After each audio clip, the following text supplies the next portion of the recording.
on for the win. They are not covering 9.5 points. I think Drew Lock keeps this one close. No, the Kansas City Chiefs defense will keep this close because they have not been consistent all year. They have flashes of brilliance for maybe a quarter or two, but they have yet to put together for a complete game outside of the Raiders, and I more so blame the Raiders' ineptitude in that game than anything else.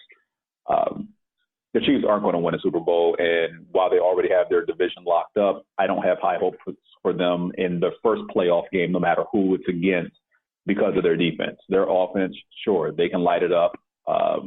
They're still working on things at running back because they have some injuries, which I'll get to shortly. But defensively, I have grave concerns outside of them playing 4 full quarters of football. Although, you know what, playing 2 good quarters of football is a lot better than they were last year. The only problem is now their offense isn't like all world, and Patrick Mahomes is kind of, I don't want to say regress, but he went from like clearly number 1 last year to like a top 10 quarterback this year, which is still great. But yeah, you can't win a Super Bowl if your defense is mediocre. If your offense is also good, not great.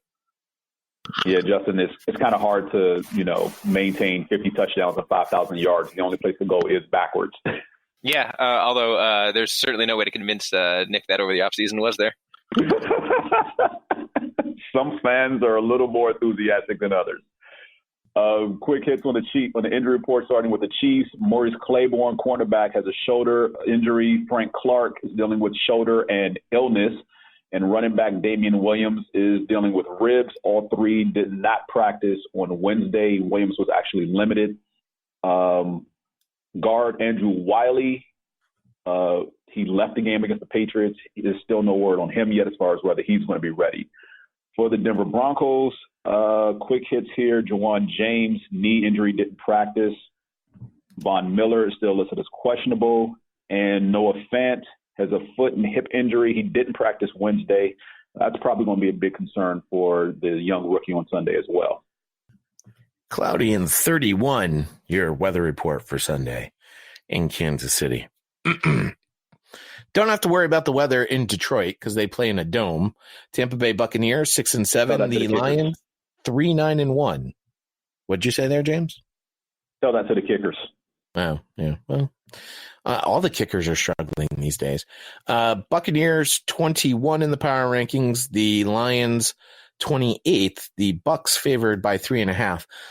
I don't know how you throw 3 interceptions in a game and still win. I guess you throw for 4 touchdowns and almost 500 yards. That certainly will help erase those mistakes. Jameis found a way to do it.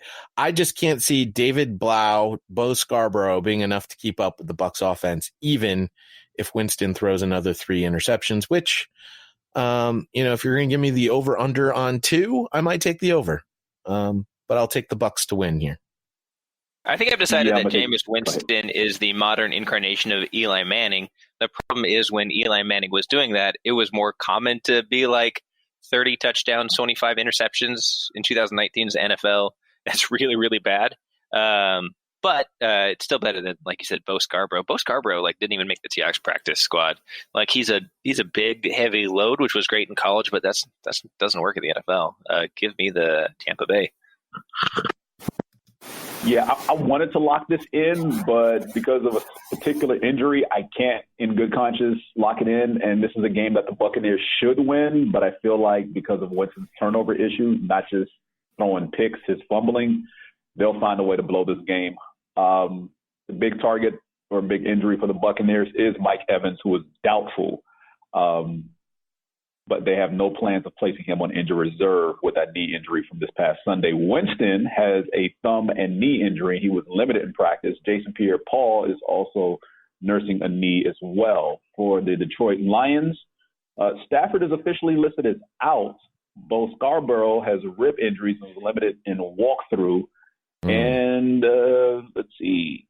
That's pretty much it as far as the big names on the injury report.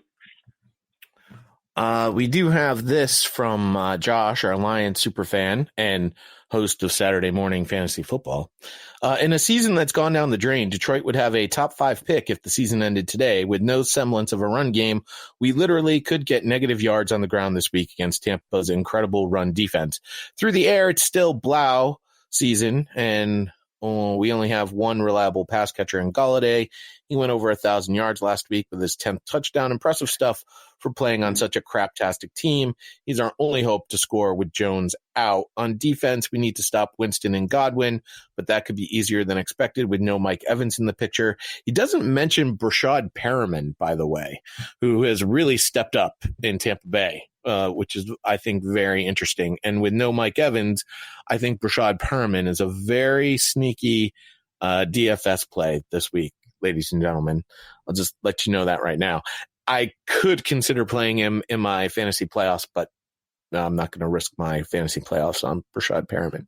Godwin, currently second in the NFL in receiving yards, but will face Slay coverage most of the day. He could still get off, broken thumb or not. Winston will be slinging it. Even if he hurls a couple INTs, I still think the Lions won't pull off the win. Why would we want to win anyway? Just to prove PodVader that we're not the worst team in the NFC? Nope. Tank. Tampa Bay 24, Detroit 15. I think I had Detroit as second to last week in my power rankings. They're still currently third to last. They're right down there. I do not believe in whatever the Lions are doing, and that's hard for me to say with the rocket scientist as their head coach.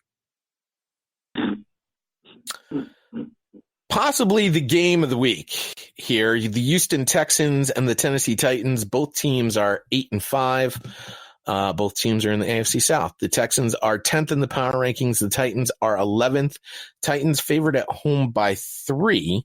And that's probably because of Ryan Tannehill, who quite possibly is the hottest quarterback in the NFL right now. He last week completed 77.8% of his passes for 391 yards, 3 touchdowns, only 1 pick, 140.4 passer rating. He joined Aaron Rodgers, who did this 3 times in 2011, as the only players to complete at least 75% of their passes with a passer rating of 130 or higher in 3 consecutive games in a single season in NFL history. He also joined Russell Wilson, who did this 5 times in 2015 as the only players with 4 consecutive games with at least 2 passing touchdowns and a passer rating of 125 or higher in NFL history. So no quarterback other than maybe Lamar Jackson is hotter than Ryan Tannehill, but this is really his MO, right? When he's hot, he's unbelievable and unbeatable. And when he's cold, that's his whole thing. He's a giant roller coaster. The underreported story with Tennessee is that their defense is actually pretty good, not bad, and it's slightly better than the Texans, allowing a few less yards and points per game. Logan Ryan, the Tennessee Titans corner, 9 pass defenses in his past 4 at home. He's tied for the NFL lead with 17 pass defense this season. I'm going to take the home team to take the lead in the AFC South. James, you agree with me? Yeah, and I'm only taking the Titans because they're at home. Look, if you listen to the Sunday podcast recap show, there's no bigger hype man for Ryan Tannehill than Ron Cannon.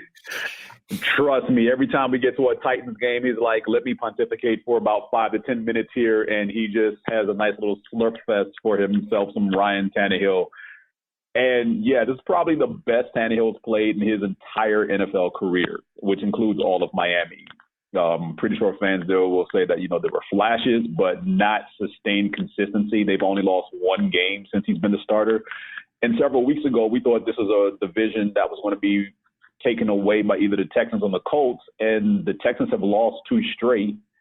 One straight. The drop to the lowly Denver Broncos coming off the Patriots hangover, as I mentioned previously earlier this week. And the Colts have pretty much fallen off a cliff. So it's right there for the Titans to take. This is their best opportunity because I don't pretty much like them in the rematch at the end of the year if these 2 teams are still only separated by a game or less.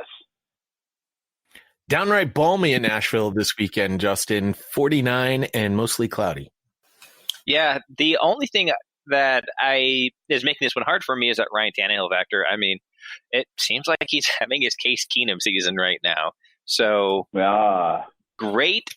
Is he going to ride it out for the rest of the year? If so, then the way he's been playing, I like him in this game. But I still think overall, I mean, if you just said pick one of these quarterbacks to build your team around, I'd still go with Watson. But man, Tannehill's playing really well right now. I think just to be a contrarian, though, I'm going to go with the Texans. I'm going to say that this is the one where the Tannehill coin flip comes up the wrong direction, and the talent of the Texans comes ahead. Although I hate taking the road team in a division matchup. Justin, you wouldn't be wrong for taking the Texans because quick hits on the injuries. The reason I believe Tannehill's playing so great is Derrick Henry, and he's on the injury report with a hamstring. He didn't practice yesterday.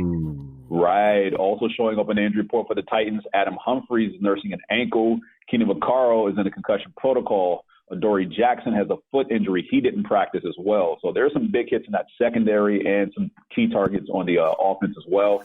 For Houston, Will Fuller the fifth has a hamstring, so he was limited in practice. That's going to hurt Watson a little bit.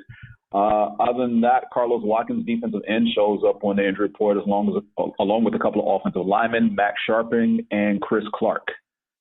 It was interesting. I forget who it was. I think it was Collinsworth, might even been Chris Sims, breaking down the Texans offense, that when Will Fuller is not on the field, DeAndre Hopkins is not, Duke Nukem anymore. I think that without Will Fuller, the Texans are a much different team.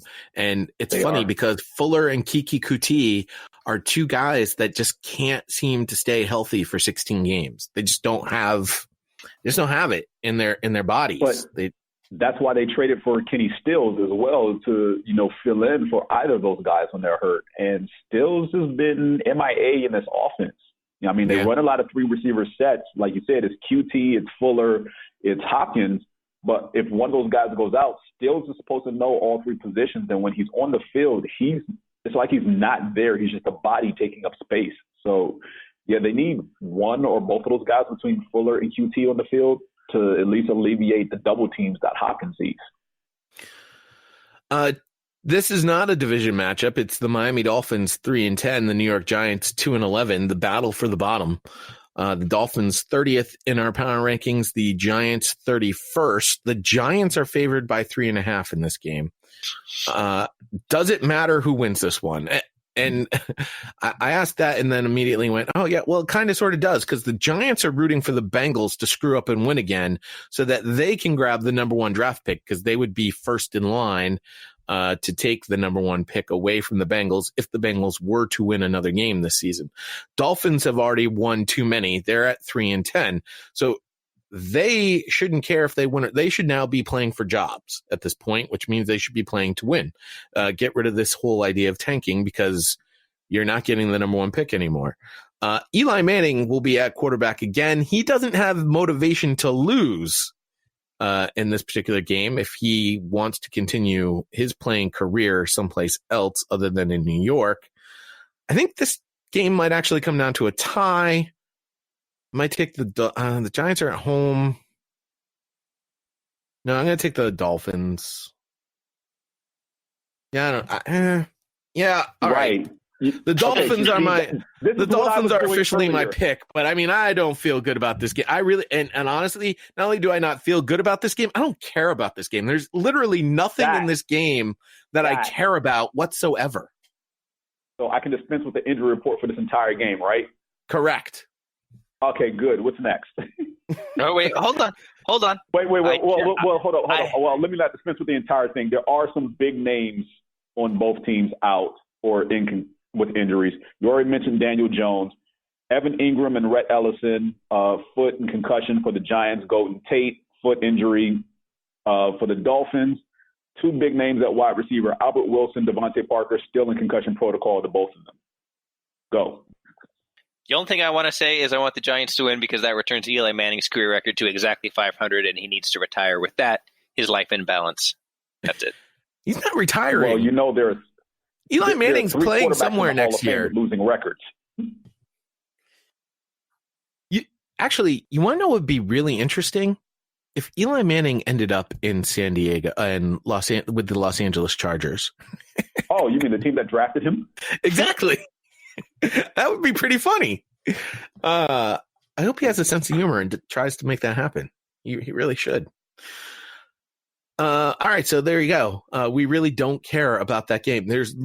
Listen, if you're a degenerate gambler, get away from